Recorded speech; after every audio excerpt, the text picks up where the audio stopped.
श्री स्वामी समर्थ। माझ्या या यूट्यूब चॅनलमध्ये तुम्हा सर्वांचे मनपूर्वक स्वागत आहे। तर आज आपण या व्हिडिओमध्ये लक्ष्मी माताची कोणती प्रभावी सेवा करावी जेणेकरून लक्ष्मी माता आपल्या घरात कायमस्वरूपी टिकून राहील, तिचा वास आपल्या घरात कायमस्वरूपी राहील, तर ती सेवा आपण कोणत्या दिवशी करावी आणि का करावी या संदर्भाचा व्हिडिओ आज मी करत आहे। लक्ष्मी माताला प्रसन्न करून घेतल्याने आपल्या घरात सुख शांती समृद्धी नांदते। आपल्या घरात असणारी वाईट नकारात्मकता शक्ती आहे ती बाहेर जाते। आपल्या आयुष्यात असणारे दारिद्र्य, आपल्यावर येणारी संकटे ही सर्व दूर होतात। आपले जीवन हे आनंदमय होते, सुख शांतीने समृद्ध होते।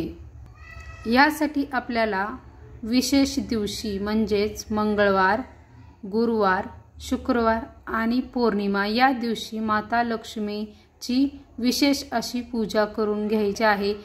हे दिवस माता लक्ष्मीचे विशेष असे दिवस आहेत। या दिवशी माता लक्ष्मीची सेवा केल्याने लक्ष्मी माता ही आपल्यावरती खूप प्रसन्न होते, तिची ही विशेष सेवा ती मान्य करते। तसेच आपण इतर दिवशीही माता लक्ष्मीची सेवा करू शकतो, पण या दिवशी विशेष अशी मानली जाते ही सेवा आणि माता लक्ष्मी खूप प्रसन्न होते। तर या दिवशी आपण कोणती सेवा करायची आहे? या दिवशी आपण माता लक्ष्मीला पंचामृताने अभिषेक घालायचा आहे। पंचामृताने अभिषेक घातल्यानंतर अभिषेक घालताना श्री सूक्ताचे वाचन करायचे आहे।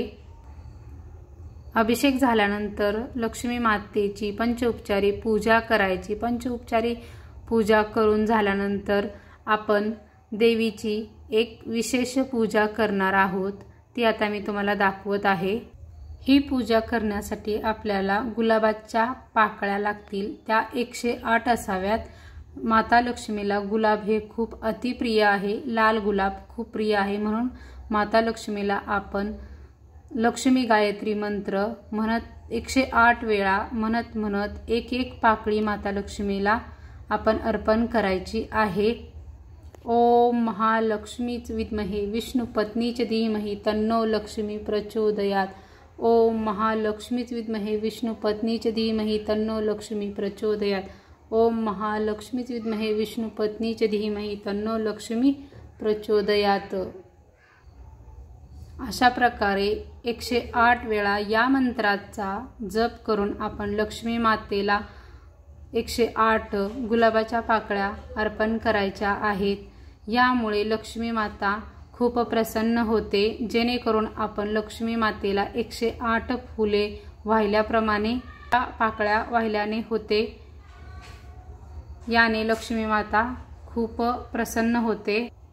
अशा प्रकारे आपण लक्ष्मी माताची शक्य असेल तर तुम्ही प्रत्येक मंगळवारी, गुरुवारी किंवा शुक्रवारी अशा प्रकारे लक्ष्मी माताची सेवा करू शकता, किंवा महिन्यातून येणाऱ्या पौर्णिमेला एकदा जरी केली तरी चालेल, पण आवर्जून तुम्ही पौर्णिमेला तरी ही सेवा करावी, जेणेकरून लक्ष्मी माता प्रसन्न होईल आणि तुमच्या आयुष्यात येणारे सर्व काही प्रॉब्लेम आहेत ते नक्की काही दूर करेल। तुमचा आर्थिक प्रॉब्लेम, आर्थिक अडचणी असतील ह्याही नक्कीच दूर होतील।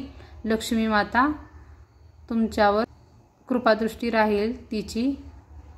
मी सांगितलेली ही माहिती जर तुम्हाला आवडली असेल तर तुम्ही माझ्या चॅनेलला लाईक आणि सबस्क्राईब करा। श्री स्वामी समर्थ।